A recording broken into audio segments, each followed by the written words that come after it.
आपने अच्छे बहुत बड़े बड़े एक्टर्स के साथ भी काम किया है, जिनमें से एक राजपाल यादव जी भी हैं, तो क्या ये उसी टाइम की बात है या ये आपने बाद में किया? नो मैम, ये हमने दिल्ली में एक फिल्म की थी, शादी तेरी बैंड हम बजाएंगे। अच्छा। उसमें मुझे सर के साथ काम करने का मौका मिला, लेकिन उससे पहले भी मैंने इनके साथ किया था। एक क्रेजी फॉर फिल्म आई थी राकेश रोशन प्रोडक्शन की, आपको ध्यान हो शायद, 2007-8 में आई थी।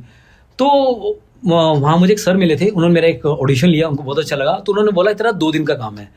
तो वहाँ पे मैंने एक दिन हमारा मुंबई में हुआ, एक दिन मुंबई से बात करजत में हुआ था। अच्छा। तो वहाँ हमारा एक शॉट था कि आप कभी वो फिल्म देखिए, बहुत छोटा सा सीन है मैम, बहुत छोटा सा सीन, बड़ा था, एडिट हो गया हमारे से, ये भी तो पंगे होते हैं। तो अब मैंने क्या हुआ कि मैंने अपने दोस्तों को बोल दिया, भाई मेरा ना सीन आने वाला है। हम मैं रानीबाग रहता था, तो वहाँ पे एक सम्राट सिनेमा है, तो मैंने सबको कह टिकट, मैं सालों अपनी टिकट खुद लो मेरे पास इतने पैसे नहीं है। तो सबने 70-80 रुपए की जो भी टिकट है, सबने टिकट ले ली। कब आएगा कब आएगा, मैं आने वाला कब आएगा, मैं आने वाला मेरे सीन आ नहीं रहा, वो इतना बड़ा सीन काट के एकदम छोटा कर दिया। मैं वो रहा ये दिखाने लगा भाई सीन बड़ा था, कट गया। फिर उन्होंने मेरे को बहुत अच्छी मोटी मोटी गालियां निकाली। पीटा नहीं पीटा नहीं, वैसे ही पिटता रहता था। तो मैं भाई मैं क्या कर सकता हूँ यार, सीन कट गया। तो वहां में एक छोटा सा सीन करने को मिला था। वहाँ राजपाल यादव जी थे और इरफान साहब थे। जब पहली बार मैंने उनको देखा, अरे मैंने कहा यार उनको देखने का बहुत मन था मैम, इरफान साहब को देखने का। He was a great actor. Ma'am पता नहीं हमारे देश में दुर्भाग्य, चले जाने के बाद ना एक्टर की कुछ ज्यादा ही वैल्यू हो जाती है। हम लोगों ने बहुत बार ये चीज सुनी है कि कास्टिंग काउच का बहुत इशू है मुंबई के अंदर, आपने फेस किया कभी? नहीं, वैसे हमारे साथ तो होता ही नहीं था, हमारी शक्लें ऐसी थी, कौन काउच करेगा जिसने करना हो तो वो खुद कहता है यार ये तो बहुत ही गिरा हुआ माल है इसका तो कौन काउच करेगा। बट एक बार क्या हुआ मैम, मैं अपने दोस्तों के साथ था, 2006 की बात है, हम कहीं से ऑडिशन के लिए कहीं गए थे। तो हम बाहर निकले तो एक बंदा मिला, तो कहता एक्टर, मैंने कहा हाँ एक्टर। तो कहता मैं ना ऐसे कोऑर्डिनेटर हूँ। मैंने कहा ये कोऑर्डिनेटर क्या होता है? मैं चल गोली मारा जो भी है। हाँ काम दिलवाते हो? कहे हाँ काम दिलवाता हूँ। तो कह रहा ठीक है, तो आज मैं आपको ना काम दिलवा दूंगा, ठीक है? आप कहाँ रहते हो? मैं कहा मैं अंधेरी में रहता हूँ सर, इस जगह पे रहता हूँ। कह रहा ठीक है, तो कौन कौन रहता है? मैं कहा वो मेरे 2-3 दोस्त खड़े हैं, वो है, मैं हूँ। तो कहता कि चलो ठीक है, तो आज रात मैं तुम्हारे यहाँ रुक सकता हूँ? हाँ रुक जाओ, कोई दिक्कत नहीं सर। हमें तो ये रहता ना भी काम दिलवाएगा, चलो बढ़िया रिलेशन बन रहे हैं। तो जब उसने मेरे से हाथ मिलाया ना, ऐसे हाथ मिलाया, तो उसने मेरे को यूं किया, तो मैंने भी यूं कर दिया, और फिर यूं करें तो मैं फिर यूं करूं। कह ठीक है, मैं हाँ ठीक है कह पक्का? मैं कहा पक्का। तो फिर मैं एक मिनट अपने दोस्तों से पूछ लिया, यार आपको रात को अपने घर में रोकना है? तो मैं उसके पास गया, रोशन के पास गया, रोशन यार वो बंदा मिला है, तू करा रात को घर पे रुक जाऊं? यार तू ऐसे कैसे किसी को बोल देता है रोकने के लिए, जगह कहाँ लेटने के लिए? और मैं रोशन वो मगर यूं कर रहा था। कह रहा फिर मैंने भी यूं कर दिया। कह रहा फिर मैं यूं कर दिया। कह रहा उसका मतलब नहीं पता? मैं कहा नहीं। कह रहा साले इसका मतलब ये। मैं कहा ओ तेरी तो मैं क्या, मैं कहा बात सुन रहे मैं नहीं रखूंगा घर पे। भाई अब तो तू बड़े प्यार से बात कर रहा। मैं कहा जो तू चाहता है ना, मैं भाई निकल जा, पिट पटू जाएगा। फिर वो चला गया। फिर मैं उनके पास गया, दोस्त को बड़ा हंसे, तो कह रहे भाई मैं हो गया। एक बार ऐसे एक और कहानी हमारे साथ होगी। मैं बैंड्रा से ऑडिशन दे के आ रहा, आपको पता है ट्रेनों में कितनी भीड़ रहती है, अगर उसमें कोई पाद भी दे तो आप हिल नहीं सकते, आपको सूंघना ही पड़ेगा इतना बुरा हाल, इतनी भीड़ होती है।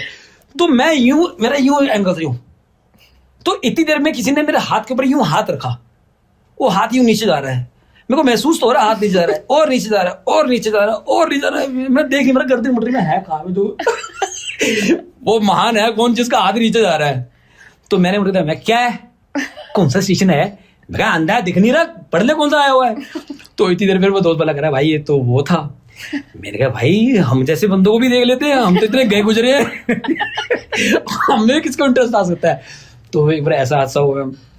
और ऐसी तो मतलब आपने कास्टिंग काउच फेस तो किया, बट वो फनी इंसिडेंट में बदल गया। हाँ, मतलब आप कैसे, तो मैंने स्वाद लिया है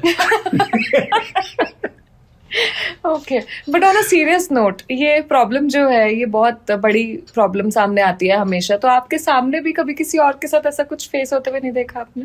मेरा एक दोस्त था, उसने बताया था, कहता यार बहुत अच्छा नाम था उस कास्टिंग वाले का, पंजाब से वो मेरा फ्रेंड था, गोरा चिट्टा स्मार्ट। तो कहता है उसने मुझे बोला कि आपके लिए काम है, आप शाम को ना मेरे घर आ जाना। कह रहे वो मैंने पंजाबी में करा क्या इतने डिस्कस कर लेंगे घर की करना है। कहते नहीं यहाँ सबके सामने बात नहीं होती, आप घर पे आ जाना। कह रहा मैं उसके घर में गया और जैसे उसने दरवाजा खोला ना उसने नाइटी पहनी हुई थी उस बंदे ने। तेरी माँ तो नाइटी पहन के खड़ा हुआ है। कह रहा जैसे मैं उसके घर में अंदर गया तो उसने हाथ रखा, अरे मैंने एक मारा उसके खींच के। कह रहा सोफे पे गिरा। कह रहा साले पंजाबी बंदे पंगा लेता तू है, मारूंगा तेरे साले के। कह रहा फिर मैं घर आ गया यार, बड़ी गंदगी यार, बता यार घर पे बुला के सारा ये काम कर रहा था। अच्छा यार ऐसे बंदे होते हैं। तो मतलब आप और आपके दोस्त भी सब दबंग तरीके से रह रहे थे ना मुंबई में? कह सकते हो। तो ये 8 साल की जर्नी के बाद वापस क्यों आए आप वहां से? मैम काम वहाँ पे ऐसा था कि काम कभी कभार मिलता रहता था, चलो घर से भी पैसे आते रहते थे। फिर एज बढ़ रही थी, एज के साथ साथ था कि हाँ भी शादी भी हो जानी चाहिए। फिर शादी की बात आई तो शादी हो गई, जिम्मेदारियां आ गई, पैसे आ नहीं रहे थे।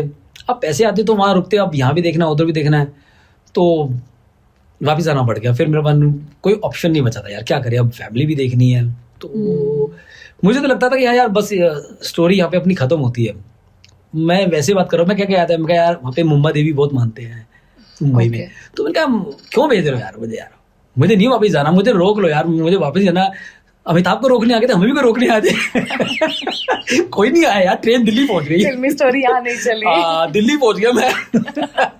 मैं कहा भाई इतना ही कुछ होना नहीं है। तो दिल्ली मैम इतने साल लगाने के बाद वहाँ वापस आ गए, शादी वादी होगी, सब कुछ हो गया। मैं कहा यार मार गोली, अब इसने कुछ नहीं दिया यार, इसने सिर्फ टेंशन ही दी है। थैंक यू सो मच इस क्लिप को एंड तक देखने के लिए। अगर आप ऐसे और भी क्लिप्स देखना चाहते हैं तो अभी हमारे चैनल आरुषि विद क्लिप्स को सब्सक्राइब कर लीजिए, और अगर इस क्लिप के पूरे एपिसोड को आप देखना चाहते हैं तो प्लीज विजिट कीजिए हमारे दूसरे चैनल पॉडकास्ट विद आशी को।